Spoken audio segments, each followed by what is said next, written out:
بسم اللہ الرحمن الرحیم۔ آج کی محفل کے میزبان جناب خواجہ سعد رفیق صاحب، وزیر ریلوے، وزیر خزانہ جناب اسحاق ڈار صاحب،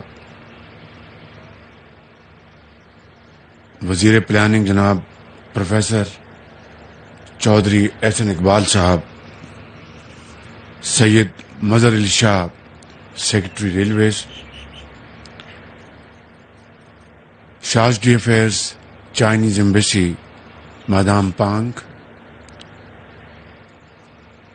اور چینی کمپنی جنہوں نے یہ ریلوے مہیا کی ہیں، یہ بوگیز،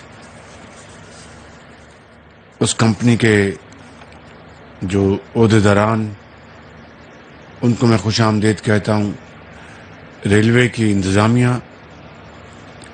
اور ہمارے معزز ممبران قومی و صوبائی اسمبلی، مہمانان گرامی، سرکاری افسران، خواتین و حضرات، السلام علیکم۔ آج میں سمجھتا ہوں کہ ہمیں یہاں پہ اللہ تعالیٰ کا شکر بجا لانا چاہیے، اور ایک حوالے سے اس موقع کو سیلیبریٹ کرنا چاہیے کہ وہ گرین لائن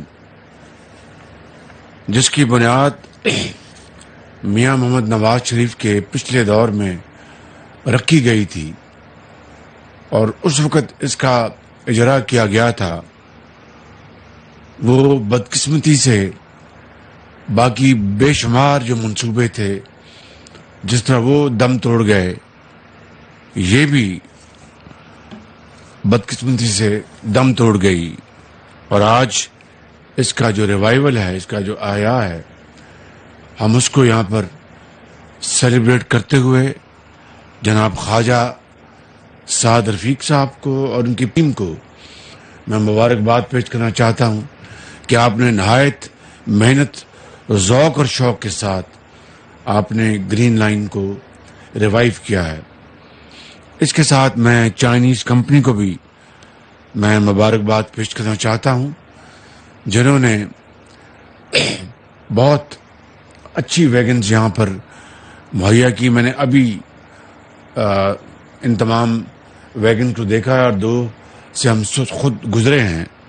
ماشاءاللہ بڑی جدید سہولتیں موجود ہیں، وائی فائی ہے اور فلیکسیبل سیٹس ہیں، بیڈز ہیں، اور سب سے بڑھ کے جس کو میں سمجھتا ہوں کہ خواجہ صاحب نے پوری قوم کو بتا دیا ہے کہ وہ آؤٹ سورسنگ میں یقین رکھتے ہیں، اور یہی آج کے زمانے کا وے فارورڈ ہے۔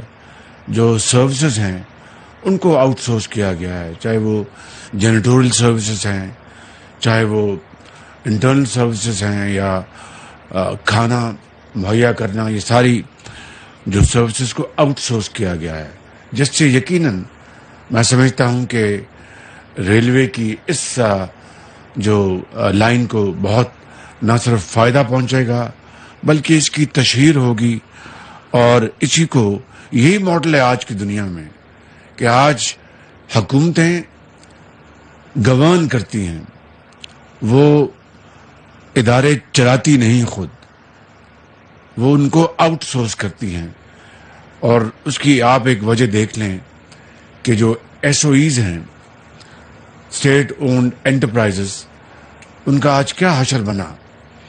آج اب اسٹیل مل کو دیکھیں اور بے شمار ادارے دیکھیں، خود خواجہ صاحب نے فرمایا کہ ریلوے کو جب ہم نے چھوڑا 2018 میں تو اس کی حالت بڑی محنت سے انہوں نے نواز شریف صاحب کی قیادت میں اس کو امپروو کرنے کی بھرپور کوشش کی، اس کا سامنے اس کا دیکھنے کا نظارہ بھی ملا، لیکن اس کے بعد اس کا کیا حشر ہوا۔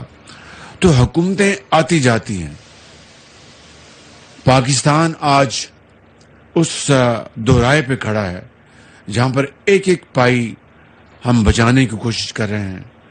اب آپ دیکھیں کہ جو ہمارے فارن ایکسچینج ریزروز ہیں اس کو سامنے رکھ کر ہم نے ایک پرائرٹی لسٹ بنائی ہے کہ جو امپورٹس جو ہیں اس میں کن کو فوقیت حاصل ہونی چاہیے، ایکسپورٹرز، فوڈ آئٹمس، ادویات اور اس طرح کی جو جن کے بغیر معاشرہ ایگزسٹ نہیں کر سکتا.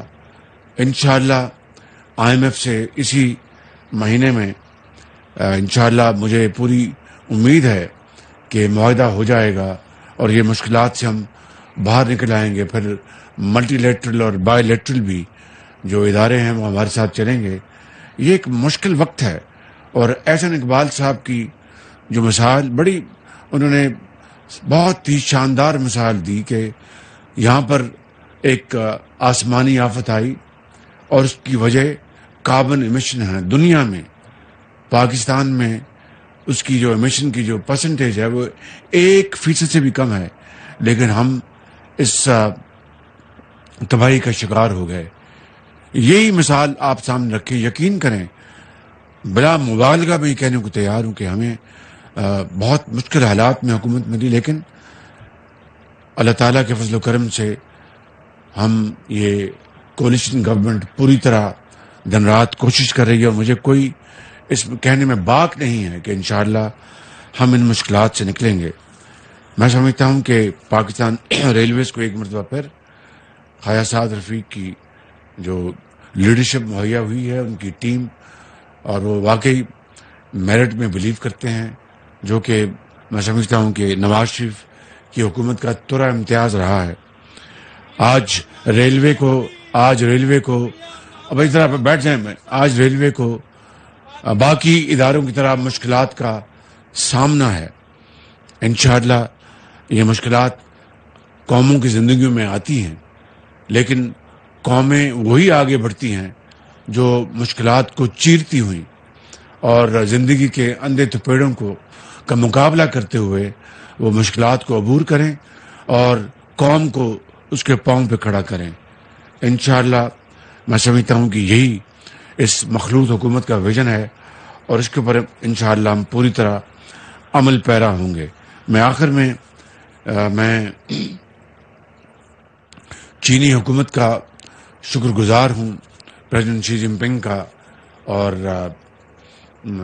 ML1 ان کے ہائی ایجنڈا پہ ہے اور انشاءاللہ ML1 کے اوپر چینی حکومت پوری طرح یکسو ہے کہ وہ انشاءاللہ اس منصوبے کو وہ بڑی تیزی سے آگے بڑھائیں گے.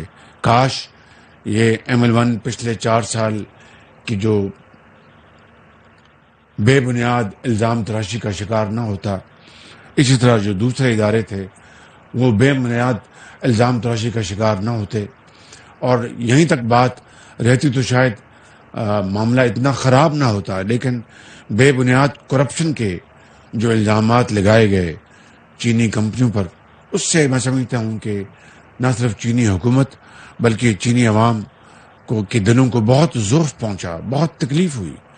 اور میں ابھی چین سے ہو کے آیا نومبر میں، بہت پرتپاک انہوں نے ہمارا استقبال کیا، پریزیڈنٹ شی جن پنگ نے، پریمیئر لی نے، چینی حکومت نے. جب میں واپس آیا تو مجھے لوگوں نے پوچھا کہ کیسا دورہ رہا. میں نے کہا کہ بہت گرم جوشی سے وہاں پر استقبال ہوا، اس میں کوئی دو رائے نہیں. چین کے زعماء، چینی عوام پاکستان سے والہانہ محبت کرتے ہیں، لیکن ابھی برف پگھل رہی ہے، کیونکہ پچھلے 4 سال میں جو ہمارے تعلقات کو جو ضعف پہنچا ہے، جو اس کو تکلیف پہنچی ہے، ٹھیس پہنچی ہے، یہ کوئی آسان کام نہیں ہے. جہاں پر دلوں کے رشتے ہوتے ہیں وہ جڑتے بھی بڑی مشکل سے ہیں، اور جب خدا نہ خواستہ کوئی ایک بال برابر بھی کوئی اس میں دراڑ آ جائے تو اس کو جوڑنا بھی کوئی آسان کام نہیں. لیکن میں شکر گزار ہوں چینی حکومت کا اور چینی عوام کا کہ وہ پاکستان کے عوام کے ساتھ بے پناہ محبت کے جذبات رکھتے ہیں، اور ان مشکل ادوار میں بھی وہ پاکستان کی پوری طرح انہوں نے ہاتھ تھاما ہوا ہے. لیکن یہ ہمیں اس سفر کو اب بدلنا ہوگا. ہمیں اپنے پاؤں پہ کھڑا ہونے کے لیے ہمیں قربانی، ایثار کے جذبوں سے کام لینا ہوگا. محنت امانت اور دیانت کو اپنا شعار بنانا ہوگا. اس کے بغیر ہم کب تک ہم دوسروں کے سہاروں پر چلیں گے؟ یہ ممکن نہیں ہے. یہ میری بات نوٹ کر لیں. یہ عاجز یہ بات بار بار کہتا رہا اور آج پھر میں کہہ رہا ہوں. یہ سفر مشکل ضرور ہے، ناممکن نہیں، مگر اس کے لیے شرط اول یہ ہے کہ ہمیں اظہار اور قربانی سے کام لینا ہوگا، دن رات محنت کرنی ہوگی. پھر انشاءاللہ یہ ملک خداداد پاکستان انشاءاللہ آگے بڑھے گا اور اپنا کھویا ہوا مقام حاصل کرے گا. آپ سب کا بہت شکریہ. پاکستان قائد اعظم. وزیر اعظم اس وقت تقریب سے خطاب کر رہے تھے، جس میں ان کا کہنا ہے کہ نومبر میں چین سے ہو کر آیا، پاک استقبال کیا گیا. جب میں واپس آیا تو لوگوں نے پوچھا کیسا رہا. میں نے کہا بہت گرم جوشی سے چین میں استقبال ہوا. مشکل ادوار میں بھی چین نے پوری طرح پاکستان کا ہاتھ تھاما ہوا ہے.